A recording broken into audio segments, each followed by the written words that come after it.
तो ये वीडियो हर उस बंदे के लिए बहुत ज़्यादा इंपॉर्टेंट है जो डीमन स्लेयर देखता है, चाहे उसने मांगा को पढ़ा हो या मांगा ना पढ़ी हो, क्योंकि इस वीडियो में हम तक पूरी डीमन स्लेयर की हिस्ट्री जानेंगे, जिसके अंदर हमें कोकोशोबो की पूरी बैक स्टोरी मिलेगी। कोकोशोबो का असली नाम क्या था, उसका यूरीजी से क्या कनेक्शन है, सारी चीज़ें, और मोजान से उसका क्या कनेक्शन है, सब कुछ जानेंगे। तो मेक श्योर वीडियो को शुरू से लेकर एंड तक देखना, और without wasting any time video शुरू करते हैं।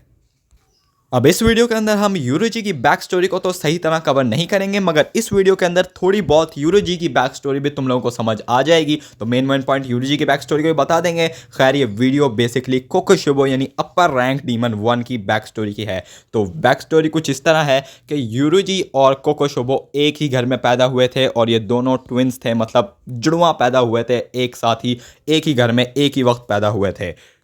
अब जो इनकी माँ थी वो बहुत ही ज़्यादा नेक थी और हर वक्त बिल्कुल पुरसुकून रहती थी। अब जब इनके ये दो बच्चे पैदा हुए तो इनमें से एक बच्चा जो यूरुजी था, उसके सर पे एक मार्क था, जो कि तुम यूरुजी के सर पर देख भी सकते हो कि उसके सर पे एक मार्क है। तो ये बचपन से ही उसके सर पे था।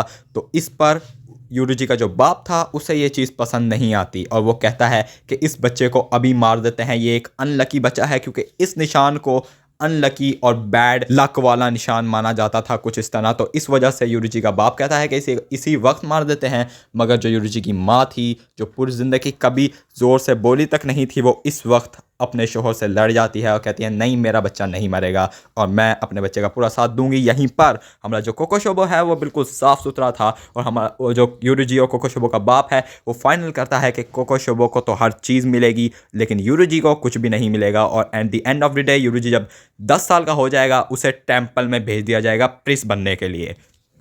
अब यहीं पर यूरुजी और कोकोशोबो का जो बाप था वो कोकोशोबो को हर चीज़ आला दर्जे की देता था, और यूरुजी को हर चीज़ एंटी लेवल की देता था।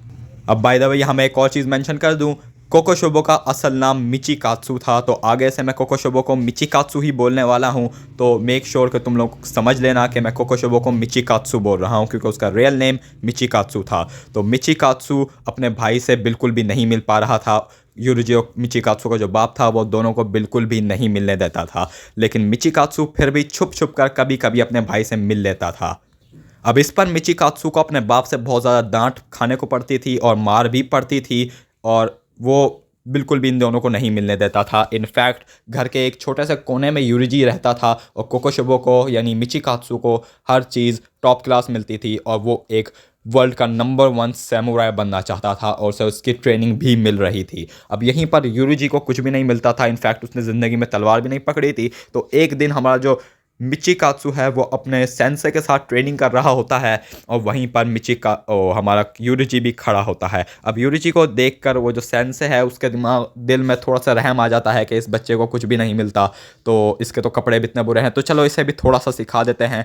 वो यूरिजी के हाथ में तलवार दे देता है और कहता है तुम भी थोड़ा सा सीख लो। एक पुरानी सी तलवार उसके हाथ में दे देता है, और फिर यूरिजी जो करता है वो बहुत ही इंसेन था। यूरिजी लिटरली एक ही वार में उस सेंसे को ज़मीन पर गिरा देता है, और उसके बाद वहाँ से भाग जाता है लिटरली। कोकोशोबो यानी मिचिकात्सु उसके पीछे आता है, उससे पूछता है कि तुमने किस तरह एक ही वार में उनको ढेर कर दिया। लाइक मैं तो लिटरली इतने अरसे से ट्रेनिंग दे रहा हूँ, मैं तो नहीं कर सकता। तो यहाँ पर हमारा यूरिजी पहली बार मिचिकात्सु को बताता है कि उसके पास एक सुपर पावर है जिसको ट्रांसपेरेंट वर्ल्ड कहते हैं। वो किसी भी चीज़ का जो भी मूव होने वाला होता है वो उसके होने से पहले ही देख लेता है। वो हर चीज़ को ट्रांसपेरेंटली देख सकता है, यानी उसकी हड्डियाँ, उसका दिमाग, उसके आर्गन्स, उसे सब कुछ नज़र आ रहा होता है।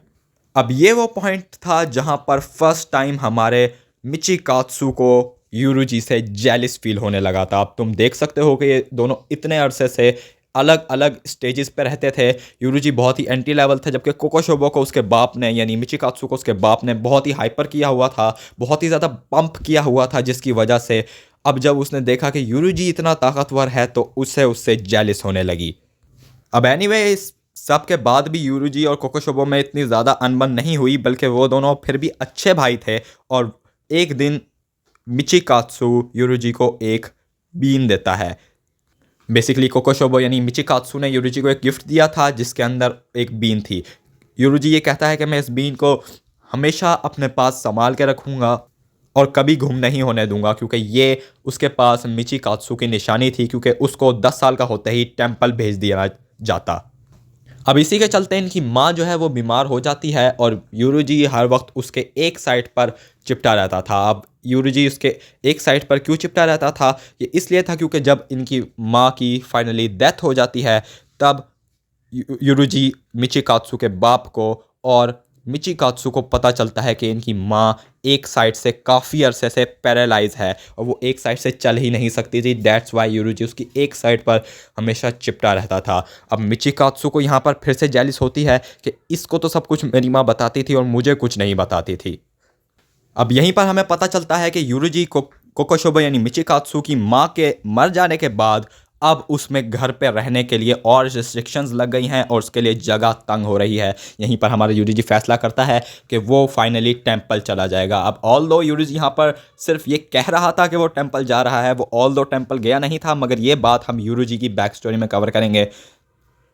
यहाँ पर बात करते हैं कोकोशोबो की यानी मिचिकात्सु की। तो मिचिकात्सु जब यूरुजी टेंपल में चला जाता है तो मिचिकात्सु अकेला घर में अपने बाप के साथ रहने लगता है। उसका बाप उसे हर वक्त पंप करता रहता है। वो बहुत ही ज़्यादा गरूरी आया टाइप हो जाता है और उससे सिर्फ ये लगता है कि पूरी दुनिया में सबसे ज़्यादा अगर कोई ताकतवर है तो वो मैं हूँ। अब इसी के चलते उसकी सैमुराई ट्रेनिंग भी कंप्लीट हो जाती है, उसकी शादी भी हो जाती है। उसकी शादी में उसके 2 बच्चे भी हो जाते हैं। अब कोकोशोबो यानी मिचिकात्सु की फैमिली बिल्कुल सही चल रही थी कि एक दिन मिचिकात्सु सामुराई जो कि बन चुका था अपने दूसरे सामुराई दोस्तों के साथ कहीं पर जा रहा होता है।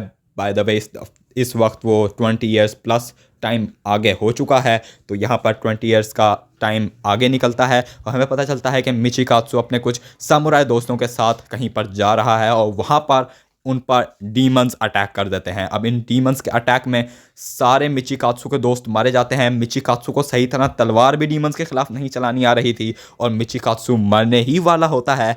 डीमन उस पर अटैक करने ही वाले होते हैं कि उसी एंड वक्त पर 20 साल बाद यूरुजी की वहाँ पर एंट्री होती है। लिटरली यूरुजी वहाँ बहुत अच्छी किस्म की एंट्री देता है और उस डीमन को एक ही वार में काट कर रख देता है।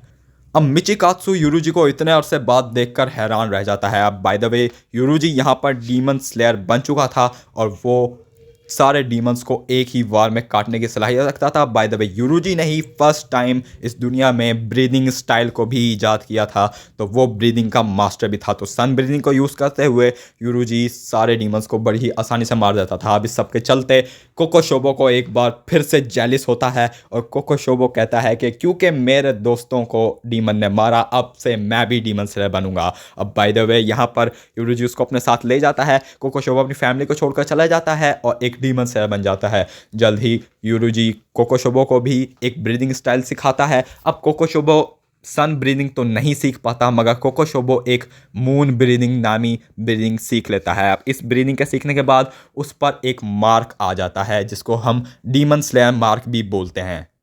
अब उस वक्त के जितने भी हाशिराज थे उन्होंने अपने मार्क अनलॉक कर लिए थे और इस मार्क का एक नुकसान हो रहा था कि जिसके ऊपर भी ये मार्क आता था वो 25 की एज में जाते ही मर जाता था। मतलब जैसे ही वो 25 ईयर्स का होता था वो ऑटोमेटिकली मर जाता था। अब हमारा जो मिचिकात्सु है उसे दिल में बुरा लगता है कि यार मेरे ऊपर ये मार्क क्यों आ गया, मैंने तो नहीं मरना इतनी जल्दी। और वो ये सारी स्टोरी हमें कौन सुना रहा है? ये सारी स्टोरी हमें सुना रहा है मिचिकात्सु। अब मिचिकात्सु मरने ही वाला था, उसकी उम्र 25 साल होने ही वाली थी और ये सारी कहानी हमें मिचिकात्सु सुना रहा है। और मिचिकात्सु ये कहानी सुना रहा है एक घर की छत पे बैठकर लिटरली डीमन किंग मोजान को। वो इस सारी कहानी मोजान को सुना रहा था कि किस तरह बचपन से लेकर आज तक सब कुछ चला है। और वो मोजान उसको उस वक्त ये ऑफ़र करता है कि तुम 25 साल के होने के बाद मरने ही वाले हो, तो अगर तुम मरना नहीं चाहते तो मेरे साथ आ जाओ, डीमन बन जाओ। और मिचिकात्सु अपनी ज़िंदगी बचाने के लिए उसकी ये ऑफ़र एक्सेप्ट कर लेता है क्योंकि उसे यूरुजी से आगे भी निकलना था किसी भी सूरत, और इसलिए वो डीमन बनने से थोड़ी बहुत ताकत तो आ ही जाती है। वो ये सोचकर डीमन बनने का एक्सेप्ट कर लेता है और इसके बाद मिचिकात्सु एक डीमन बन जाता है। ऑल्दो डीमन बनने के बाद यूरुजी के लिए बहुत ज़्यादा मुश्किलात होती हैं। लोग कहते हैं कि यूरुजी का भाई एक डीमन बन गया, जिसकी वजह से यूरुजी को डीमन से कोर से भी निकाल दिया जाता है और इसके बाद यूरुजी के लिए काफ़ी मुश्किलात होती हैं।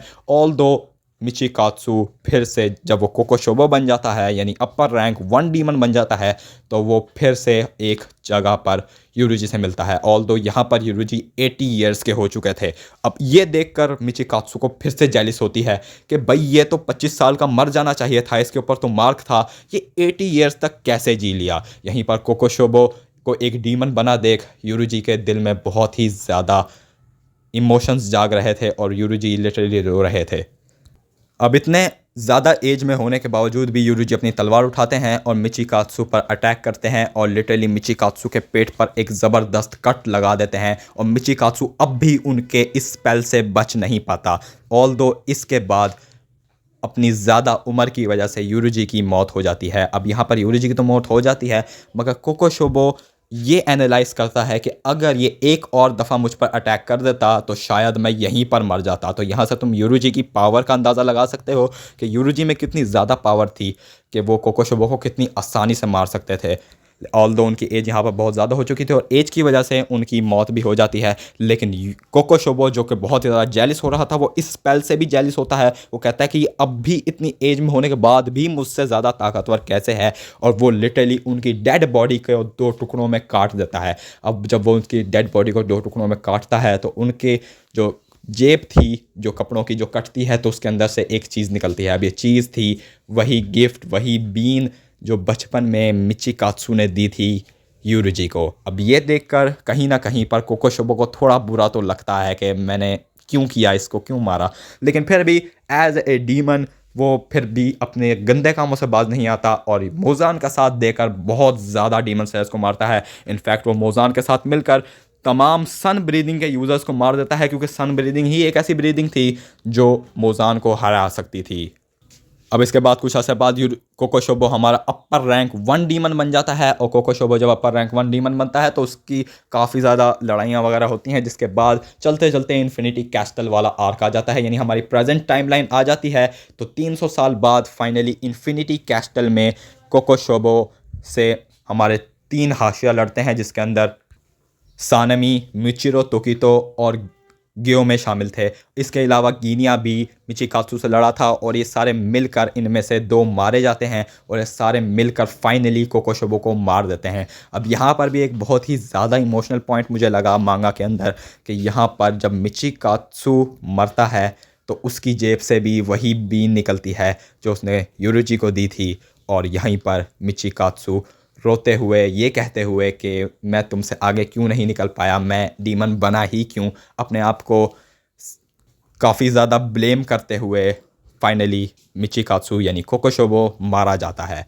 इसी के साथ कोकोशोबो की स्टोरी यहीं पर एंड होती है। अब इस वीडियो के बाद आने वाली है यूरुजी की बैक स्टोरी, क्योंकि यूरुजी की बैक स्टोरी बहुत ही ज़्यादा इंटरेस्टिंग है। यूरुजी वो बंदा है जिसने मोजान को हरा दिया था और यूरुजी वो बंदा है जिसने जब मोजान को हराया तो मोजान 300 साल तक किसी को मुंह दिखाने के काबिल भी नहीं रहा था, लिटरली वो छुपा रहा था। तो यहीं पर अगर तुम यूरुजी की बैक स्टोरी को जल्द से जल्द गेट करना चाहते हो तो वीडियो को लाइक कर देना और चैनल को सब्सक्राइब कर देना ताकि तुम्हारे पास भी नोटिफिकेशन पहुंच जाए। इसी के साथ वीडियो को एंड करते हैं। वीडियो अच्छी लगे तो लाइक कर देना, चैनल पर न्यू हो तो सब्सक्राइब कर देना।